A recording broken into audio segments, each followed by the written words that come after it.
माँ बाप अपने बच्चे को जन्म देते हैं ताकि वो उनके बुढ़ापे का सहारा बने, लेकिन माँ बाप ये नहीं कभी सोचते कि जो बुढ़ापे का सहारा सोच के उन्होंने जन्म दिया था वही माँ बाप की जान ले लेगा। आज की कहानी में बताने वाला हूं एक ऐसी लड़की की जिसकी उम्र है 24 साल और 23-24 साल उम्र है उसकी। वो एलएलबी की पढ़ाई कर रही थी और उसके पापा एक सर्वेंट थे, जो कि लॉ के फील्ड में एक सर्वेंट थे। ठीक है, तो अब इस केस में क्या होता है कि वो जो लड़की के पापा होते हैं, आयुषी के पापा होते हैं, वो किसी कारण की वजह से उनको 2024 में ब्रेन हेमरेज हो जाता है और ब्रेन हेमरेज होने के बाद फिर उनको हॉस्पिटल की तरफ लेके जाते हैं। हॉस्पिटल जाने के बाद करीबन 1 से 2 महीना 3 महीना इलाज चलता है उनका, और इलाज होने के बाद फिर वो घर पे आ जाते हैं और वो पूरा बेड रेस्ट पे रहता है। तो बेड रेस्ट पे रहने के बाद फिर अचानक जो लड़की होती है वो क्या करती है कि उसके पापा ठीक हो जाते हैं। उन्होंने बोला कि मैं थोड़ा आराम कर लेता हूँ, उसके बाद मैं फिर से अपना जो जॉब है वो ज्वाइन करूँगा। तो फिर एक दिन अचानक वो जो लड़की होती है आयुषी, वो क्या करती है, बोलती है अपनी माँ से, बोलती है कि पापा अभी तक गवर्नमेंट हॉस्पिटल में इनका इलाज चल रहा था, मैं काम करती हूँ, इनको प्राइवेट हॉस्पिटल में लेके जाती हूँ। तो वो उनको प्राइवेट हॉस्पिटल में लेके जाती है और करीबन जब भी उनकी माँ पूछती थी कि पापा कहाँ हैं, बोलती थी कि मैं थोड़ा दूर लेके गई हूँ, तुम क्या होगी। और आयुषी का जो भाई है वो थोड़ा अबनॉर्मल था, जिस वजह से उसकी माँ को उसको देखना ही पड़ता था। तो उसकी माँ उसके घर पे रहती थी और उसने अपनी बेटी पे भरोसा करके बोला ठीक है तू पप्पा को लेके जा।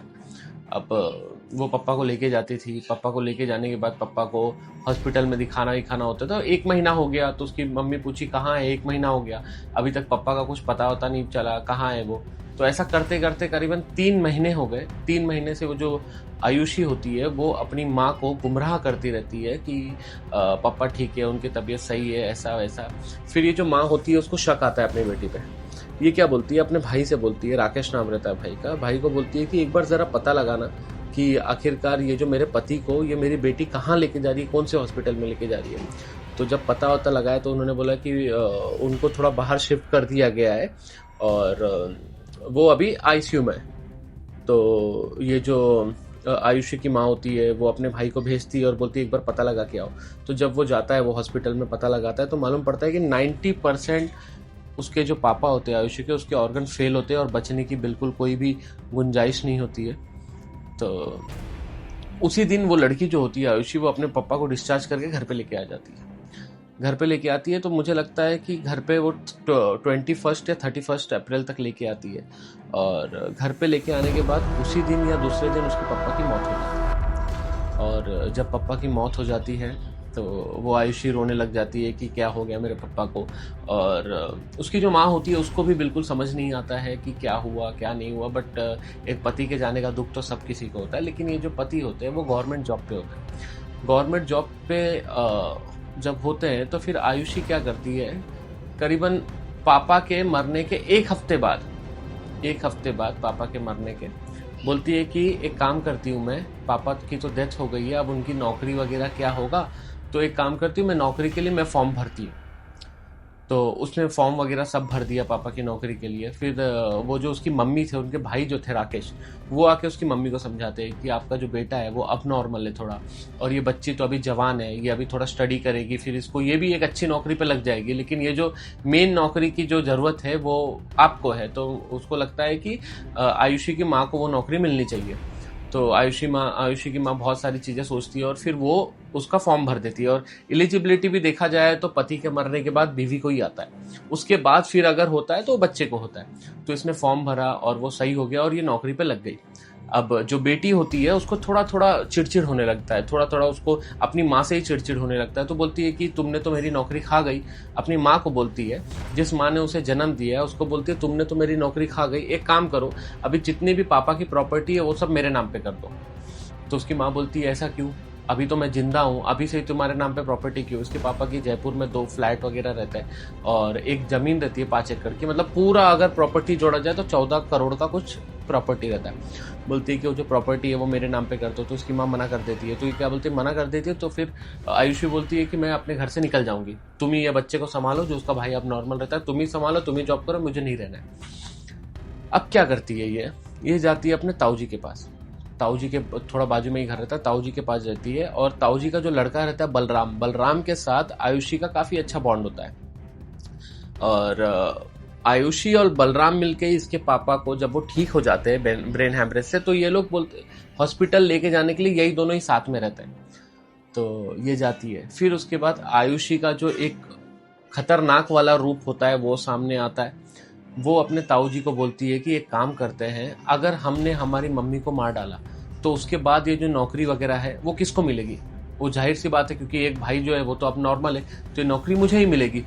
तो ताऊ जी के साथ मिलके और वो जो उसका भाई है बलराम, जो कजिन भाई है, उसके साथ मिलके इन लोग प्लान करते हैं और 7 लाख रुपए का कुछ डील फाइनल होता है और 2-3 लोगों को हायर करते हैं और एक कार खरीद लेते हैं ये लोग सेकंड हैंड। और ताकि वो उन्होंने फिर ऐसा प्लान करते कि एक काम करते हैं हम लोग, अगर हम लोग अलग तरीके से मर्डर करेंगे तो फिर लोगों को पता चल जाएगा, तो हम क्या करते हैं, हिट एंड रन करते हैं, मतलब उसके बाद गाड़ी से उड़ा देते हैं। ऐसा कुछ प्लान होता है। तो और इन लोग एक बार और पहले ट्राई करते हैं। उसके बाद सेकंड टाइम ये लोग क्या करते हैं, जब इसकी मम्मी आती रहती है, मालूम पड़ता है इनको, तो ये फिर मम्मी को वो जो गाड़ी होती है और जिसको बोले रहते हैं, हायर किए रहते हैं, उसको ठुकवा देते हैं। तो ये जो बलराम होता है और आयुषी होती है और इसके जो ताऊ, ये सब मिलके प्लान करते हैं। और आयुषी इनको क्या बोलती है कि अगर मेरी मम्मी ठिकाने लग जाती है तो वो जो 5 एकड़ ज़मीन है वो मैं आप लोगों के नाम कर दूंगी और मुझे सिर्फ सरकारी नौकरी चाहिए और वो जो जयपुर का 2 फ्लैट है वो सब मैं रख लूँगी। तो ये पूरी डील फाइनल होती है। और उसके बाद ये लोग क्या करते हैं, 4 गुंडे हायर करते हैं और एक कार खरीदते हैं। और उसके बाद फिर देखते रहते, 2-3 दिन से लोग देखते हैं कि इसकी माँ कब निकलती है, कौन से टाइम पे निकलती है। फिर उसके बाद ये लोग क्या करते हैं, उसकी जो माँ होती है आयुषी को, उसको उड़ा देते हैं। अब उड़ाने के बाद फिर मौत हो जाती है। फिर लोगों को यही लगता है कि एक्सीडेंट हो गया, मतलब इनका पूरा प्लान ऐसा था कि एक्सीडेंट प्रिटेंड करना। लेकिन इसके जो मामा होते हैं उनको थोड़ा डाउट होता है, क्योंकि इसने अपने पापा के टाइम भी ऐसे ही किया था, किसी को मालूम नहीं पड़ा। तो इसके मामा को डाउट होता है, पहले भी मालूम था कि ये नौकरी के लिए झिकझिक वगैरह कर रही थी। तो इसके मामा ने क्या किया, पुलिस चौकी में गए और एक प्रॉपर लेटर इन्होंने फाइल किया और बोला कि पता लगाओ, ये मुझे ऐसा लग रहा है कि एक तरीके से ये मर्डर है, ये एक्सीडेंट नहीं है, ये मर्डर है। तो उसके बाद जब पुलिस फिर से चौकसी करती है, सीसीटीवी फुटेज वगैरह देखते तो उसमें प्रॉपरली दिखता है कि एक आदमी, वो जो कार है वो साइड में ही खड़ी थी, मतलब वेट कर रही थी कि ये जैसे बाहर आए इनको उड़ाना है। और एक आदमी है जो इशारा करके बता रहा था बाइक पे कि कौन है, किसको उड़ाना है। इस तरीके से सीसीटीवी फुटेज में पूरा मालूम पड़ा। फिर उसके बाद पुलिस आई, पुलिस ने आयुषी को पकड़ा। फिर उसके बाद जब पूछताछ की तो उसके बाद मालूम पड़ा कि ये पूरा प्लान्ड मर्डर था एक तरीके से। और उसके बाद फिर और थोड़ा जब पूछताछ किया गया, फिर और पता लगाया गया, तो उसके मामा ने बोला कि ये जो इसके पापा भी मरे थे, ये पूरा सिनेरियो ऐसे ही हुआ था। शायद हो सकता है इसने ही अपने पापा को भी मारा हो नौकरी के लिए, और साथ ही साथ इसने ही अपनी मम्मी को भी मारा, सिर्फ और सिर्फ नौकरी और प्रॉपर्टी के लिए। एक जो कपल होते हैं वो जब जन्म देते हैं अपने बच्चे को, तो ये इसके लिए ही देते हैं कि बुढ़ापे में साथ देगा। लेकिन यहाँ पे एक तरीके से कलयुग है, जिसको जन्म दे रहा है, जिसको पाल रहे हैं, जिसकी हर अच्छी कोशिश कर रहे हैं कि हमारा बच्चा पले, वही अपने माँ बाप को मार डाल रहा है। तो ये सारी चीज़ें अभी लोगों के सामने बाहर आ रही है। तो माँ बाप भी ये सोच के बच्चा पैदा करते हैं कि वो हमें बुढ़ापे का सहारा बनेंगे, लेकिन वो भी कभी ज़िंदगी में नहीं सोचे होंगे कि जिस बेटी को इतना पाल पोस के बड़ा किया, वही बेटी उनकी मौत का कारण बन गई। तो ये कलयुग है भाई, यहाँ पे ये सब चल रहा है। तो आजकल समझ में नहीं आ रहा है कि आदमी अपने बच्चे पे भी भरोसा ना करे, जिसे इतने प्यार से पाला हुआ होता है। उसकी खुशी के लिए क्या कुछ नहीं किया होगा, लेकिन उसी ने अपने माँ बाप को ठिकाने लगा दिया। भाई साहब मैं क्या ही बोलूँ इसमें, आप लोगों को क्या कहना है आप लोग नीचे मुझे कमेंट करके बता देना। और मैं तो सिर्फ यही बोलूँगा कि जितना हो सकता है माँ बाप को आजकल तो अपने बच्चों से भी अलर्ट होना चाहिए, क्योंकि बच्चे के भी दिमाग पता नहीं कहाँ कौन से घुटने में चला जा रहा है। प्रॉपर्टी लेके कोई जाएगा क्या? इतना सब प्लान किया, आखिरकार क्या हुआ? देखो, अगर आप बुरा करोगे तो आपके साथ बुरा ही होगा। अभी जेल में जाना, ना तो प्रॉपर्टी मिली ना तो नौकरी मिली, पूरी ज़िंदगी बर्बाद हो गई। और अगर ये प्रूफ होता है कि इसने ये पूरा काम किया है तो उसको फांसी की सज़ा हो जाएगी। क्या हुआ? पूरा परिवार ख़त्म हो गया। और एक जो भाई जो अब नॉर्मल था, उसे अब कौन देखेगा? तो बोलते हैं आदमी का मेंटेलिटी पता नहीं क्या होते चला जा रहा है। तो बस फिर ये वीडियो बहुत ही चर्चे में था, और एक बेटी ने अपने माँ बाप को इस तरीके से मारा, ये सब सूत्रों के अलावा मतलब सब न्यूज़ वगैरह से ही पता चल रहा है। तो बस फिर अगर आप लोग को आज का वीडियो सही लगा होगा तो नीचे कमेंट करके मुझे बता देना कैसा लगा, क्या लगा, और आप लोग मुझे बताओ कि नेक्स्ट में कौन सा टॉपिक कवर करूं और आप लोग को उसकी जानकारी दो, फुल डिटेल में वीडियोस बनाऊं। बाकी मैं मिलता हूं आपको नेक्स्ट वीडियो में, और ऐसे वीडियो के लिए मेरे चैनल को सब्सक्राइब कर दो, लाइक कर दो, और मैं मिलता हूं नेक्स्ट वीडियो में।